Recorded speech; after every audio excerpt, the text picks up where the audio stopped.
Hello dear students, कैसे हो? तो बेटा, आज हम लोग स्टार्ट करने वाले हैं अपने ट्वेल्थ स्टैंडर्ड का चैप्टर जिसका नाम है मेट्रिसेस। ठीक है। तो बेटा, ये चैप्टर क्या है, क्यों पढ़ना है, इसकी ज़रूरत क्या है, वो जानना बेटा सबसे ज़्यादा इम्पोर्टेंट है। ठीक है। तो इसको एक एग्ज़ाम्पल के तौर से समझते हैं कि बेटा ये क्या काम आता है और किस लिए काम आता है। ठीक है। तो चल एग्ज़ाम्पल लेते हैं। एग्ज़ाम्पल के तौर पे मैंने ले लिया कि मेरे पास 3 बंदे हैं। ठीक है। मस्त सा एग्ज़ाम्पल याद आ रहा है। कौन सा ले लूँ? चल, मैंने ले लिया पति, पत्नी और वो। ये 3 लोग तो सुने ही होंगे तूने, सुने ना? चलो, सुने हैं, बहुत बढ़िया बात है। अब क्या है कि हम तीनों एक गेम खेल रहे हैं। हम तीनों एक गेम खेल रहे हैं। तो कौन सा गेम खेल रहे हैं? चलिए, मेरी श्रीमती जी को जो सबसे ज़्यादा पसंद गेम है बैडमिंटन, वो खेलते हैं। तो हम तीनों लोग खड़े हो गए। पति, पत्नी, वो। ठीक है। तो खेलना शुरू किया। तो सबसे पहले भाई जो मेरी श्रीमती जी है उन्होंने शुरू किया। तो उन्होंने मुझे पास किया ऐसे, चलो मुझे दिया। ठीक है। मैंने इस वो को दिया। ठीक है। अब इस वो ने मेरी ठीक है। तो अब क्या हुआ, ऐसे गेम चल रहा है ना, पासिंग द पार्सल जैसा कुछ गेम चल रहा है। अब जो ये है, इन्होंने वापस इनको दिया। ठीक है। इन्होंने वापस से इसको दिया। ठीक है। फिर इन्होंने मुझे दिया एंड सो ऑन, है ना, गेम चल रहा है। तो बेटा, कैच क्या है यहाँ पे? What's the catch? The catch is कि भाई ये जो गेमिंग इन्फॉर्मेशन है, ये जो गेमिंग इन्फॉर्मेशन है, भाई क्या खेल रहे थे ये लोग खेल रहे थे बैडमिंटन। ठीक है। तो भाई ये जो गेमिंग इन्फॉर्मेशन है, ये मैंने आपको तो समझा दी। ठीक है ना। अब ये जो गेमिंग इन्फॉर्मेशन है बेटा, अगर ये इन्फॉर्मेशन मुझे कंप्यूटर जी को बतानी हो, तो बेटा क्या मैं ऐसे बोल सकता हूँ कि इसने उसको पास किया, इसने उसको पास किया? नहीं। अपना कंप्यूटर जो है वो तो डिजिटल लैंग्वेज समझता है। तो इस इन्फॉर्मेशन को डिजिटल लैंग्वेज में कन्वर्ट कैसे करेंगे, और वो देखते हैं, है ना। तो मैंने क्या किया, मैंने इसका एक अरेंजमेंट बनाया। मैंने लिखा पति, जितने कैंडिडेट्स थे सबको लिखा। ठीक है ना, हॉरिजॉन्टली और वर्टिकली, यानी रो और कॉलम्स में। ठीक है। अभी समझ में आ जाएगा ऐसा क्यों लिख रहे हैं। पति, पत्नी और वो। तो अब सिंपल सा फंडा है। अब कौन किसके साथ खेल रहा है, ये स्ट्रक्चर हमें वो बताएगा। अब पति खुद के साथ तो नहीं खेल रहा, इसलिए भाई नंबर ऑफ पासेस, है ना, कितनी बार पास हुआ हम वो लिख रहे हैं यहाँ पे। तो क्या पति ने खुद को पास किया? कभी नहीं। पत्नी ने कभी खुद को पास किया? नहीं। वो ने वो को पास किया? कभी नहीं। तो भाई अब देखो, नंबर ऑफ पासेस गिनने किसने किसको पास किया है। तो भाई पति ने पत्नी को कितना पास किया? पति ने पत्नी को कितनी बार पास किया? किया ही नहीं है, मेरी तरफ से कोई एरो गया ही नहीं उसकी तरफ। इसका मतलब ज़ीरो पासेस। मैंने पत्नी को पास ही नहीं किया, है ना। अच्छा, पति ने वो को कितनी बार दिया है? पति ने वो को एरो दिख रहा है ना, इसने इसको पास किया है। तो भाई एक बार किया है सर। ओके। भाई पत्नी ने पति को कितनी बार किया है? तो भाई पत्नी ने पति को कितनी बार किया? 2 बार। तो यहाँ पे क्या आएगा? 2 टाइम्स। ओके। कोई भी दिक्कत? यस और नो? आई बात समझ में? अब पत्नी ने वो को कितनी बार किया है? तो भाई एरो कितनी बार दिख रहा है? एक बार एरो दिख रहा है। तो यहाँ पे कितना आएगा? 1। अब वो ने पति को किया ही नहीं है, 0। अब वो ने पत्नी को 1 2, तो यहाँ पे कितना आएगा बेटा? 2। ठीक है। तो बेटा ये जो इन्फॉर्मेशन है, गेमिंग इन्फॉर्मेशन, मैंने इसको किस फॉर्मेट में कन्वर्ट कर दिया? मैंने इसको कन्वर्ट कर दिया है एक न्यूमेरिकल फॉर्मेट में। ठीक है। और बेटा यही न्यूमेरिकल फॉर्मेट कहलाएगा अपना मैट्रिक्स। इसको अगर मैं बाउंड कर दूं तो ये क्या कहलाएगा बेटा? ये कहलाएगा एक मैट्रिक्स। और कंप्यूटर जी जो है वो न्यूमेरिकल भाषा समझते हैं, तो उसी न्यूमेरिकल भाषा को कहा जाएगा मैट्रिक्स। आई बात समझ में? तो बेटा इस चैप्टर का पर्टिकुलर और प्रैक्टिकल एप्लीकेशन है वो पूरा कंप्यूटर से रिलेटेड है। अगर आप लोग कंप्यूटर में रुचि रखते हो तो बेटा ये इस चैप्टर को पढ़ना आपके लिए बहुत ज़्यादा इम्पॉर्टेंट है, क्योंकि ये बेसिक फाउंडेशन है। ये बेसिक फाउंडेशन है। क्या इतनी बात मेरी समझ में आ गई तुम लोग को? है ना? अगर इतनी बात तुम लोग को मेरी समझ में आ गई है तो अब हम लोग थोड़ा चैप्टर के अंदर मूव करते हैं, है ना? प्रैक्टिकल एप्लीकेशन समझ में आ गया। इसका बेटा एक और प्रैक्टिकल एप्लीकेशन हो सकता है किसके अंदर, तुम मान के चलो, एक तो मैंने लिख दिया कंप्यूटिंग के अंदर, है ना, कंप्यूटर में डेटा वगैरह, ठीक है ना। और दूसरा हो सकता है बेटा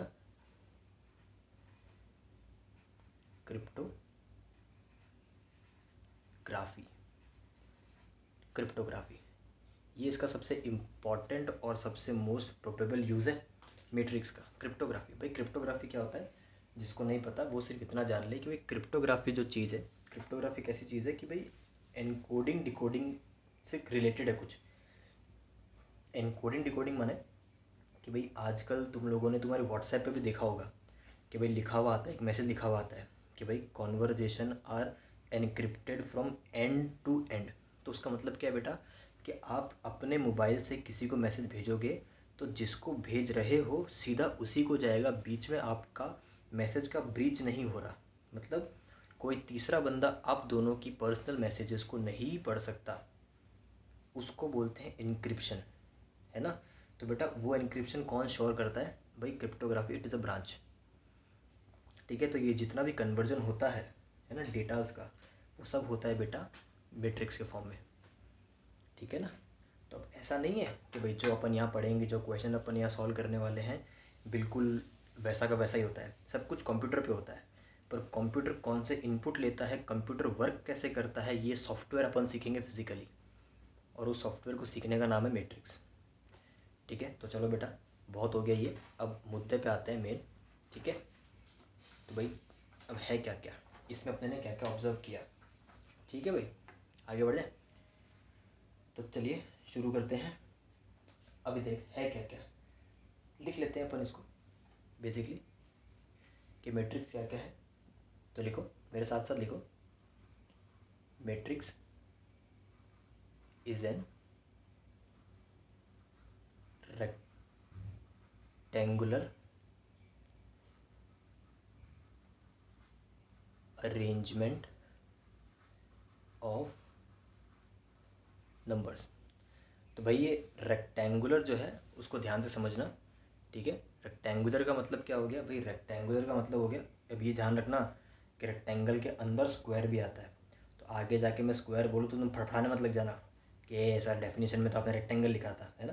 पीछे वो एग्जाम्पल रिकॉल करो, उसमें भी स्क्वायर जैसा ही कुछ बनाया था, है ना। तो आगे जाके मैं स्क्वायर बोलूँ तो घबराना मत, ठीक है। अब देखो भाई, यानी मैट्रिक्स कौन है? मैट्रिक्स बेसिकली नंबर्स का अरेंजमेंट है, नंबर्स का अरेंजमेंट है। चलो भाई समझ में आ गया, ओके। अब आगे बढ़ते हैं। अब इसके अंदर क्या क्या चीज़ें ऐड ऑन कर सकते हैं सर? ये नंबर्स किस किस प्रकार के नंबर हो सकते हैं?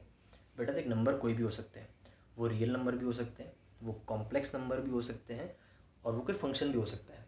तो लिख लेते हैं इस चीज़ को। तो इस चीज़ को लिखा, matrix may have real number, complex number और फंक्शंस। फंक्शंस कौन से वाले? साइन, कॉस, टेन, है ना, कोई भी जात के फंक्शन, है ना, x square, 2x+1, as it is, जो तुम सो e की पावर x, ln x, जो तुम्हारी मर्जी तुम इसके अंदर डाल सकते हो। बस उनका अरेंजमेंट जो है उसे कहा जाएगा मैट्रिक्स। आई बात समझ में? ठीक है। अब भाई मैट्रिक्स जो है उसको डिनोट कैसे करते हैं? ठीक है, it is commonly denoted as, इनको अपन कैपिटल लेटर से लिखते हैं, है ना। ABCD कुछ भी लिख दिया, ठीक है। इनको कैपिटल लेटर से लिखा जाता है। कितनी बात क्लियर है? ठीक है। और इनको बाउंड किस में करते हैं? इनको बेटा बाउंड किया जाता है इन द स्ट्रक्चर, ऐसा जो मैंने पीछे बनाया था, ऐसा बना दो या तो ऐसा बना दो। एग्जाम्पल लेते हैं बढ़िया सा, जैसे कि मैंने मान लो कि मैंने लिखा है ए, तो भाई 1 2 3 4, इन 4 नंबर को मुझे एक मैट्रिक्स के फॉर्म में दिखाना है। तो सिर्फ क्या कर दो, इनके अरेंजमेंट को तुम इससे बाउंड कर दो, ऐसा लिख दो, चाहे ऐसा लिख दो 1 2 3 4, कोई दिक्कत? आगे बढ़े? ठीक है। अब इसमें बेटा जितनी जितनी चीज़ें अपन लोग आइडेंटिफाई कर सकते हैं, अपन उन सबको आइडेंटिफाई करते चलते हैं। ठीक है। आइडेंटिफाई का मतलब क्या क्या है कि बेटा ये जो लोग हैं, ये वाला आइटम, ये वाला आइटम, ये मतलब इसके अंदर जो भी लोग घुसे हैं ना इसके अंदर, है ना, इन सब को कहा जाता है एलिमेंट्स। एलिमेंट बोलो या तो एंट्रीज बोलो, है ना, कुछ भी बोल सकते हो, तुम्हारी मर्जी। ठीक है, या तो ये बोल दो एंट्रीज, सब कुछ तुम्हारी मर्जी है। ठीक है। ठीक है। अच्छा, दूसरी चीज़ जो इसमें नोटिस करने लायक बात है कि भाई ये मैट्रिक्स को हम अरेंजमेंट करते हैं नंबर्स का, पर अरेंजमेंट में एक स्पेसिफिक चीज़ है। स्पेसिफिक चीज़ क्या है कि भाई नंबर्स को रोज़ एंड कॉलम्स में अरेंज करते हैं। अरेंजमेंट का मतलब समझते हो ना, चीज़ों को जचाना। तो भाई चीज़ें जचती है रो एंड कॉलम्स के फॉर्मेट में। तो दूसरी चीज़ जो यहाँ पे देखने लायक है बेटा, वो क्या देखने लायक है कि जो ये वाला आइटम है, जो ये वाला आइटम है, ये जो मैंने येलो से दिखाया है, इसको क्या बोलते हैं? यू। हॉरिजॉन्टल को क्या बोलते हैं अपन? रो बोलते हैं। तो भाई ये रो हो गया। अब जैसे कि ये क्या है, ये भी रो हो गया, कोई दिक्कत नहीं ना? अच्छा, अब कॉलम किसको बोलेंगे? कॉलम के लिए ये देख, है ना, चलो इसको दूसरे पेन से बना लेते हैं। कॉलम के लिए ये जो आइटम है, ये यू जो देखते हैं ना अपन, यू, इसको बोलेंगे अपन कॉलम। अब ये जो है, ये भी क्या है? कॉलम। अब बेटा किसी भी मैट्रिक्स की पहचान, किसी भी मैट्रिक्स की पहचान के लिए ये इम्पॉर्टेंट है कि उसका अरेंजमेंट कैसा है। अरेंजमेंट की जानकारी देंगे, उसके अंदर कितने रो है और कितने कॉलम है। इतनी बात समझ में आ गई? कितने रो है और कितने कॉलम है। तो बेटा अब ये बता, इसके अंदर कितने रो है कितने कॉलम है? सर 2 तो रो है और 2 कॉलम है। तो बेटा जितने रो और जितनी कॉलम होती है ना, उनको अपन मैट्रिक्स के एक डब्बे के एंड में लिखते हैं ऐसे, 2 रो 2 कॉलम, है ना। ऐसे 2 क्रॉस 2 पढ़ते हैं इसको। जैसे कि यहाँ लिखना तो क्या लिखेंगे? 2 क्रॉस 2, 2 रो 2 कॉलम। क्या बोल, इतनी बात क्लियर है? और बेटा शास्त्रों में इसी को कहा गया है ऑर्डर। इसका नाम क्या है? ऑर्डर। ये है order of matrix A. Matrix A का ऑर्डर कितना हो गया? 2 क्रॉस 2। क्या बोल, इतनी बात क्लियर है? क्या इतनी बात क्लियर है? आगे बढ़ते हैं। ठीक है, तो इसको जनरलाइज करते हैं। इसको जनरलाइज करने के लिए जनरल पॉइंट लिख लेते हैं। क्या क्या? If a matrix has m, if a matrix has m rows and n columns, ठीक है, इतने रो इतने कॉलम्स है, देन ऑर्डर ऑफ मैट्रिक्स। तो भाई मैट्रिक्स का ऑर्डर कितना हो जाएगा? भाई मैट्रिक्स का ऑर्डर हो जाएगा m क्रॉस n। ठीक है, कई लोग इसको m क्रॉस n बोलते हैं, कई लोग इसको m बाई n बोलते हैं। ठीक है ना, वो बोलने का तरीका है। अपन यूजुअली प्रेफर करेंगे m क्रॉस n। क्या इतनी बात मेरी क्लियर है? बोल हाँ के ना, हाँ के ना। चलो ठीक है। अब एक छोटी सी बात और है बेटा, उसको भी ध्यान से सुनते चलना। अब जैसे कि ये जो आइटम है, अब मैं तुमसे पूछूं, अब इस पे से जो दूसरा सवाल निकल के आता है कि तुम्हें किसी ने मैट्रिक्स दे दिया, ठीक है ना। अब पूछेगा कि भाई मेरे को तो इनको एलिमेंट बोलते हैं। हाँ सर एलिमेंट बोलते हैं। अब कोई बोलेगा कि भाई मेरे को तो सिर्फ उस एलिमेंट के बारे में जानना है जो दूसरी रो और पहली कॉलम पे बैठा हो। प्लस इसका क्या मतलब हुआ? मैं कहता एक सेकेंड रो और फर्स्ट कॉलम, यानी तुमसे क्या मांग रहा है वो? ये मांग रहा है। आई बात समझ में? हाँ कि ना? थोड़ा क्लियर करते हुए चलते हैं, थोड़ा सा इसको क्लियर करते हुए चलते हैं। कहना क्या चाहता हूँ मैं कहना चाहता हूँ कि किसी भी अगर मैट्रिक्स, ये तो एग्जांपल दिया, ये तो क्या था भाई, ये था अपने पास एग्जांपल। तो किसी भी मैट्रिक्स को अगर जनरलाइज करें अपन, किसी भी मैट्रिक्स को जनरलाइज करें तो उसका जनरलाइज वर्जन कैसे लिखा जाता है अब वो देखते हैं। ठीक है, तो देख भाई, मैट्रिक्स को जनरलाइज किया जाए तो देखो मैंने लिखा ए, ठीक है, और इसको यहाँ बना दिया मैंने, ठीक है। अब देख मैं लिख क्या रहा हूँ वो देखना ध्यान से। मैंने लिखा A11। ये A11 क्या है, मतलब ये कोई एलिमेंट है, जैसे नंबर 1 2 3 है ना। अब जनरलाइज कर रहे हैं चीज़ों को, तो मैंने लिखा A11, मतलब ये जो बैठा है वो बैठा है फर्स्ट रो फर्स्ट कॉलम पे, फर्स्ट रो फर्स्ट कॉलम पे। क्या बोला, ये बात समझ में? अब लिखा जाएगा तो अगला क्या लिखेंगे, A12। ये बंदा बैठा है, ये बंदा बैठा है फर्स्ट रो सेकंड कॉलम पे, इसकी पोजीशन बता रहे हैं अपन। अगला लिखेंगे भैया A13। ऐसे करते करते करते करते चलता जाएगा। अब पहुंच गए सेकंड रो पे, A21, second row first column, second row second column, second row third column, और चलता जाएगा। ठीक है भाई, हाँ कि ना? अब मैंने मान लिया कि भाई इसमें सर कितने कॉलम मानते हो? ये फर्स्ट कॉलम, ये फर्स्ट कॉलम, ये सेकंड कॉलम, ये थर्ड कॉलम, ऐसे सर कितने कॉलम मानते हो? मैंने कहा कि पीछे जो एग्जांपल लिया था कि इसके अंदर मैं m तो रोज़ अज्यूम करता हूँ, m तो मैंने क्या कर लिया, रोज़ अज्यूम कर लिया, और n मैंने क्या अज्यूम कर लिया, कॉलम। कोई दिक्कत, शक या सवाल? नहीं। चलो जी, तो मैंने भाई क्या बोला, इसको मैंने बोल दिया रोज़, इसको मैंने बोल दिया कॉलम्स। ध्यान रहे कि इस ऑर्डर को इंटरचेंज मत करना, ये ऑर्डर इंटरचेंजेबल नहीं है। पहले रो आएगा बाद में ही कॉलम आएगा। ऐसा नहीं कि तुम्हारी मर्ज़ी से कुछ भी लिख दो, ठीक है? तुम इतने होशियार होते तो कंप्यूटर तुम्हें बना लेते हैं। चलो, अब क्या कह रहे हैं, तो भाई m रोज़ है, तो भाई यहाँ कितना आएगा लास्ट में? अगर मेरे को लास्ट का एलिमेंट लिखना हो तो क्या लिखूँगा मैं, A1n, पहली रो n वा कॉलम। यहाँ पे क्या लिखेंगे, and A2n, second row nv column.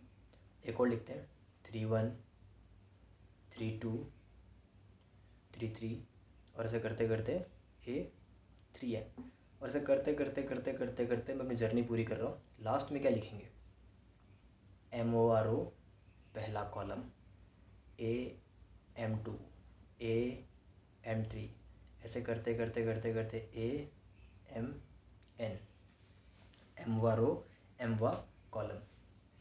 क्या मेरी बात समझ में आई? यस और नो? ये है किसी भी मैट्रिक्स का जनरलाइज स्ट्रक्चर। इसके अंदर यहाँ पे क्या लिखा है, इतने रो हैं, इतने कॉलम है, ठीक है ना? कोई भी जनरल स्ट्रक्चर लिख दिया अपने ने, ठीक है ना? कितना भी बड़ा मैट्रिक्स हो सकता है, अपन को उससे कोई मतलब नहीं है। क्या इतनी बात क्लियर है? आगे बढ़ जाऊँ? पक्का पक्का है ना? अब देख, अब सर हर बार इतना बड़ा बड़ा लिखेंगे क्या है, इतना बड़ा बड़ा लिखेंगे क्या हर बार? मैं कहा देख भाई, इतना बड़ा बड़ा ना लिख के अपन इसको छोटे से में समराइज़ कर सकते हैं। जैसे इसको सिर्फ इतना लिख दिया, AIJ। अगर तेरे को ये चीज़ अभी भी कंफ्यूजिंग लग रही है तो थोड़ी देर के लिए रुक जाना, आगे एकदम कन्फ्यूजन क्लियर हो जाएगा। यहाँ पे क्या लिखा जाएगा, M×n, ठीक है? तो भाई आई क्या है भाई यहाँ पे अपना, व्हाट इज़ आई? आई बता रहा है कि वो कहाँ बैठा है, कौन सी रो पे बैठा है, ठीक है ना? आई बता रहा है कौन सी रो पे बैठा है। आई बता रहा है कौन सी रो पे बैठा है। आई बात क्लियर? और ये जे क्या है, जे बताएगा कौन सी कॉलम पे बैठा है। बोल क्लियर? किसी भी प्रकार की दिक्कत? से यस और नो, है ना? तो भाई अब मैं बोलता कि भाई तुम तो, जैसे कि मैं एग्जांपल देता हूँ, एक और छोटे से एग्जांपल ले लेते हैं, इधर साइड में लेता हूँ।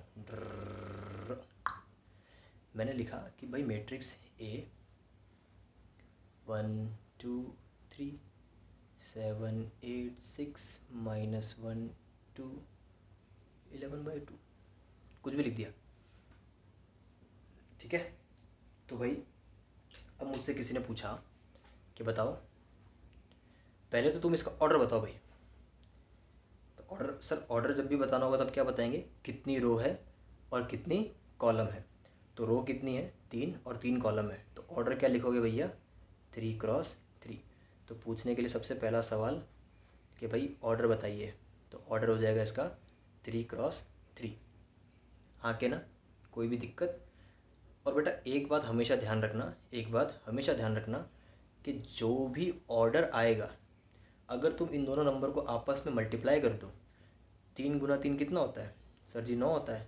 तो बेटा जो इनका प्रोडक्ट आएगा ना, जो इनका प्रोडक्ट आएगा वही होंगे total number of elements in matrix A. देख 9 लोग हैं, 1 2 3 4 5 6 7 8 9। क्या बात समझ में आ गई? आगे ना? कोई भी दिक्कत? आगे बढ़ जाए, ठीक है? तो भाई तो रहा पहला सवाल ऑर्डर वाला। थोड़ा और टांग खींच लेता हूँ इसकी, ठीक है? पहला।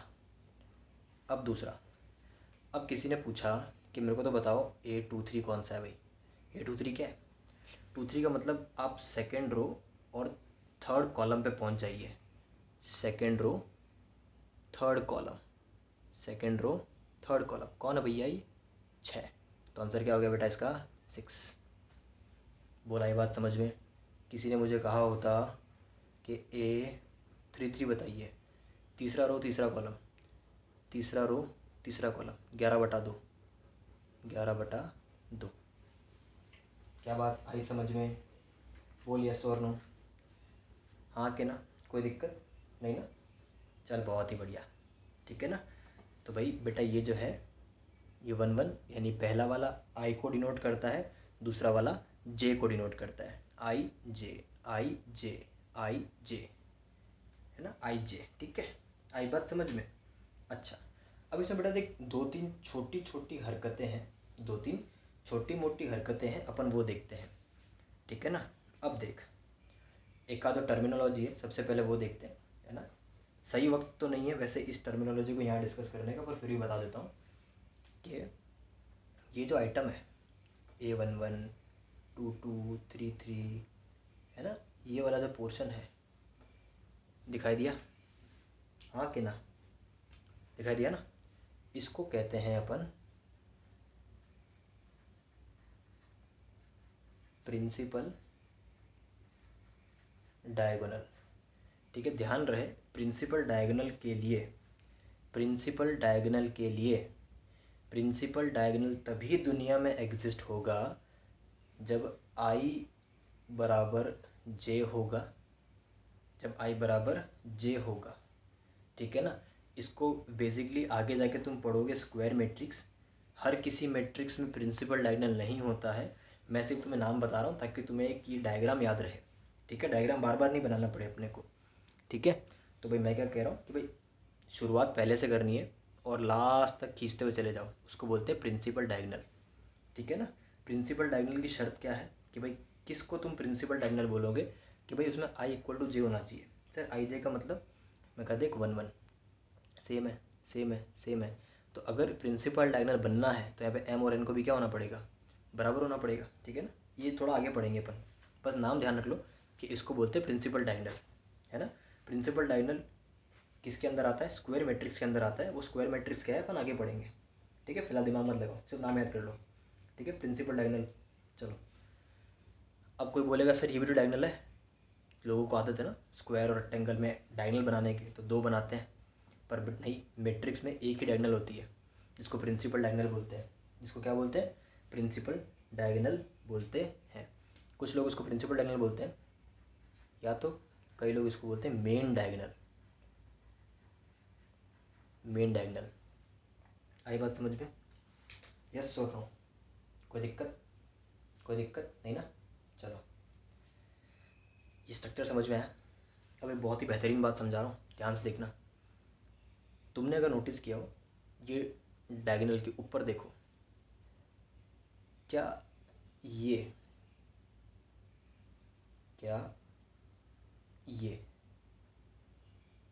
ओए ओए इधर आजा आजा आजा, ये जितने भी लोग हैं ना, ये वाले इस थैले में जितने भी लोग पड़े हैं, इन थैले के लोगों में एक चीज़ कॉमन है। क्या? ये पहला वाला आई है, दूसरा वाला जे है। आई जे से छोटा है, आई जे से छोटा है, आई जे से छोटा है, आई जे से छोटा है। तो भाई यहाँ के लिए तुम जनरलाइज क्या लिख सकते हो?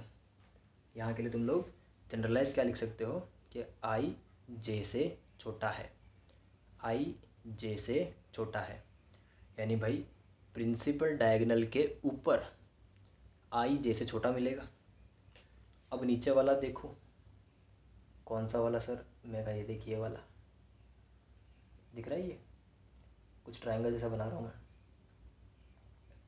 जो ये वाला आइटम है, जो ये वाला आइटम है, इसमें गौर से देखो, इसमें तुम्हें क्या दिख रहा है?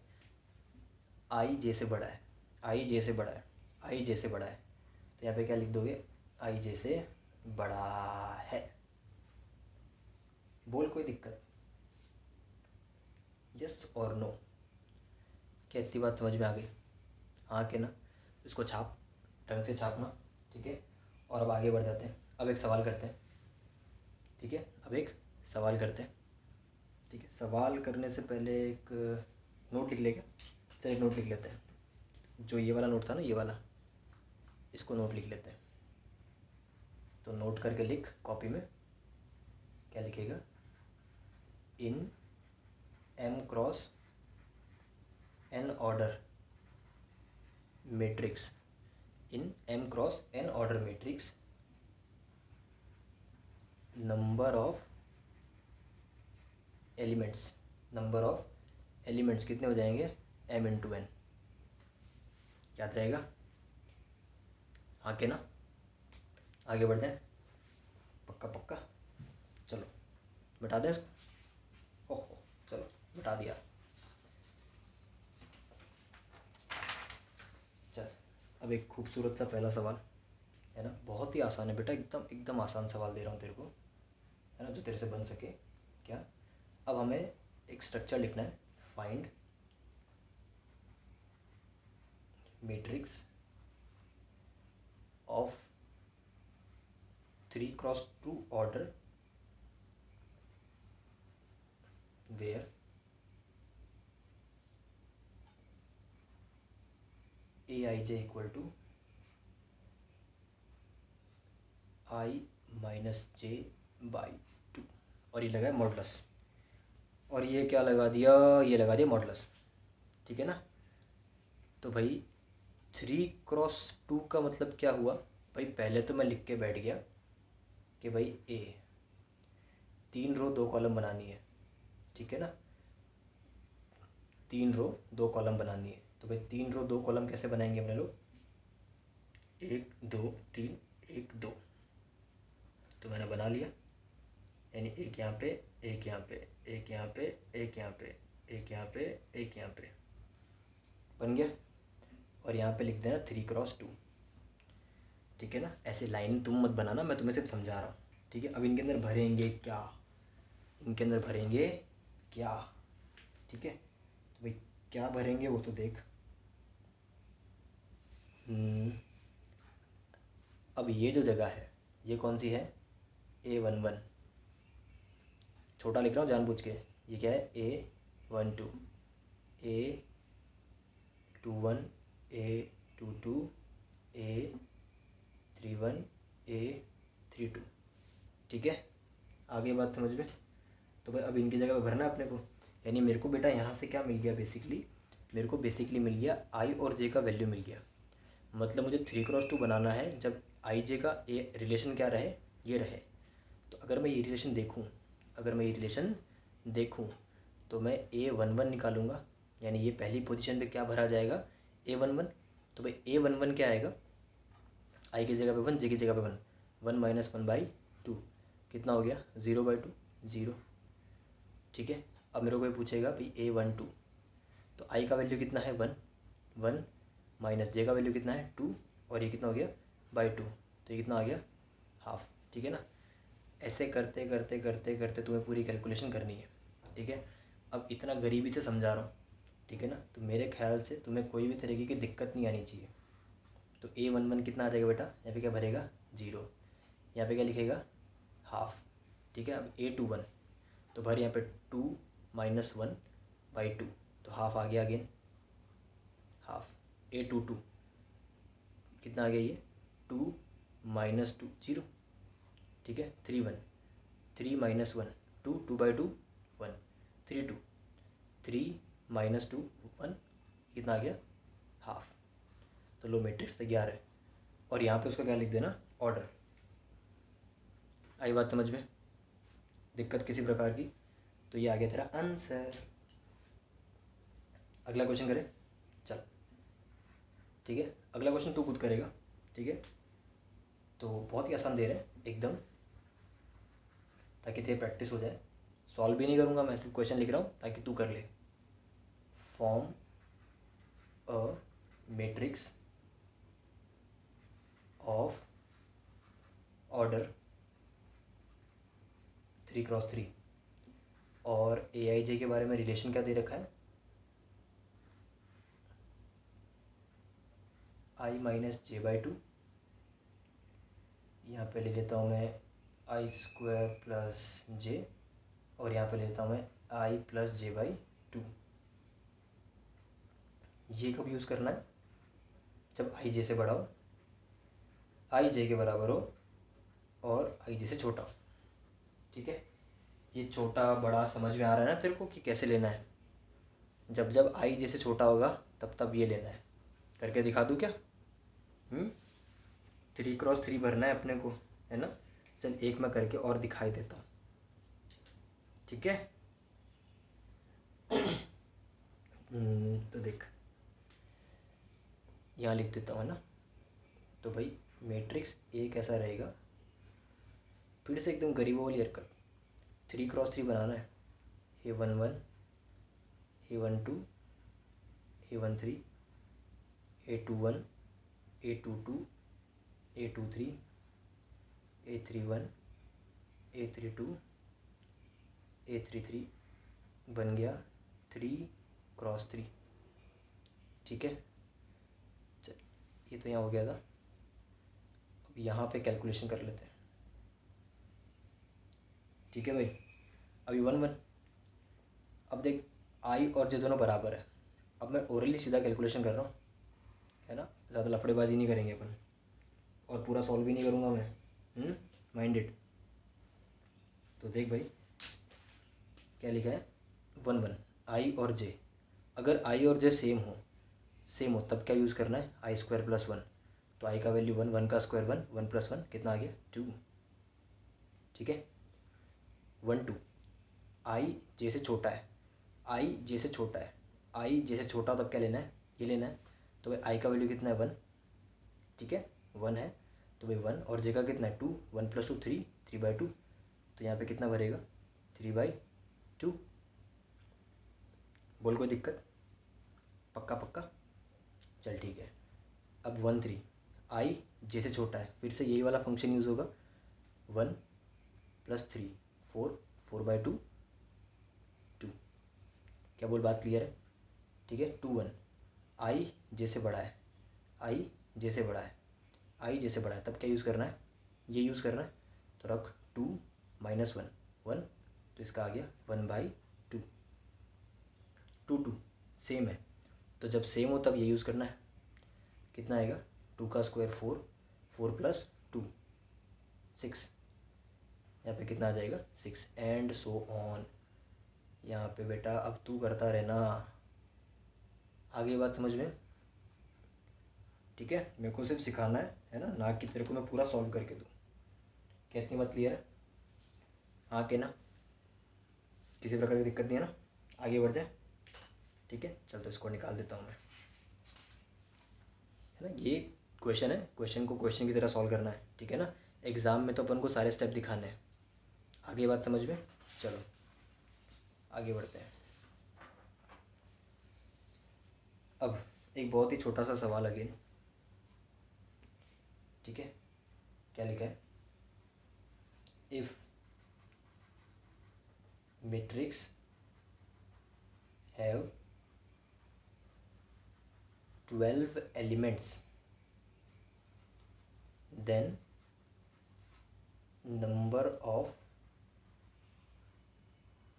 पॉसिबल ऑर्डर पूछा है, क्योंकि उसके अंदर 12 एलिमेंट है। तो भाई कितने एलिमेंट है उसके पास, 12 एलिमेंट है। पॉज करके खुद सोच के देख कि तू इसका आंसर क्या लिख सकता है, कैसे इसको एक्सप्रेस कर सकता है, ठीक है। तो भाई 12 एलिमेंट होने का मतलब कि सर मेरे को मालूम है 12 एलिमेंट होने का मतलब अगर ऑर्डर m इंटू एन रहता है, m इंटू एन रहता है, तो m इंटू एन का मतलब 12 दिया हुआ है। याद आ रहा है ना तुम लोग को कि ऑर्डर का तो मतलब यही होता है। अच्छा, अगर ये मतलब है m इंटू एन 12 है, तो सर 12, अब ये देख 2 लोग के मल्टीप्लाई से 12 आ रहा है, तो 2 लोग के मल्टीप्लाई से 12 आ रहा है। इसका मतलब क्या हो गया बेटा कि अपन को सिर्फ ये देखना है कि कौन से 2 नंबर मिलके 12 मल्टीप्लाई दे सकते हैं, ठीक है ना। ऑफ कोर्स वो नंबर कैसे होने चाहिए, नेचुरल नंबर होने चाहिए, ठीक है। वो नंबर, क्योंकि रो और कॉलम एग्जिस्ट करेगी, है ना। ऐसा थोड़ी होता है 1.5 रो, है ना, 2.5 रो ऐसा नहीं हो सकता ना, है ना। ऑफ कोर्स ऐसा नहीं हो सकता।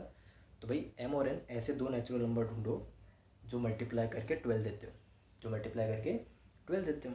तो भाई हमने देखा कि 12 कौन कौन दे सकता है। सर या तो 1 इंटू 12 कर लो, मैं कहा बहुत ही बढ़िया। सेम नोट पे 12 इंटू 1 कर लो, बिल्कुल कर सकते हैं, ठीक है।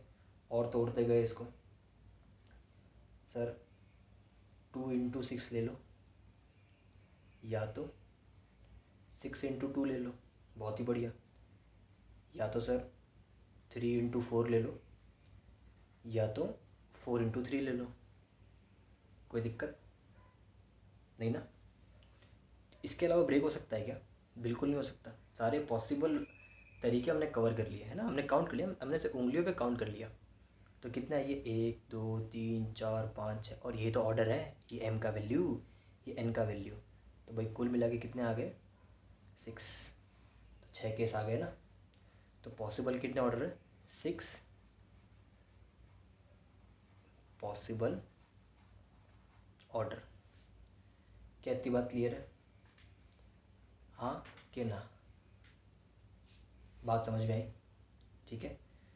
अब बेटा इस चीज़ को है ना अपन एक दूसरे तरीके से भी कर सकते हैं, अगर तुमको पीएनसी आता है तो, ठीक है। तो वो मैं आज डिस्कस नहीं करूँगा, है ना, वो मैं नेक्स्ट टाइम डिस्कस करूँगा। आज के लिए इंट्रोडक्शन के लिए आई थिंक सो फिलहाल इतना इनफ है, ठीक है। तो बेटा अपन अगली टर्न पे मिलेंगे इसी क्वेश्चन को, चल इस क्वेश्चन को नहीं, एक बढ़िया क्वेश्चन को अपन सॉल्व करेंगे with the help of PNC. Same इसी टाइप का क्वेश्चन रहेगा, है ना। तब तक तू भी दिमाग लगा के रखना कि साला पीएनसी से सर कैसे कर सकते हैं इसको, ठीक है। आगे बात समझ में, टिल देन बेटा मिलते हैं, पढ़ाई करते रहे, ठीक है। Bye bye.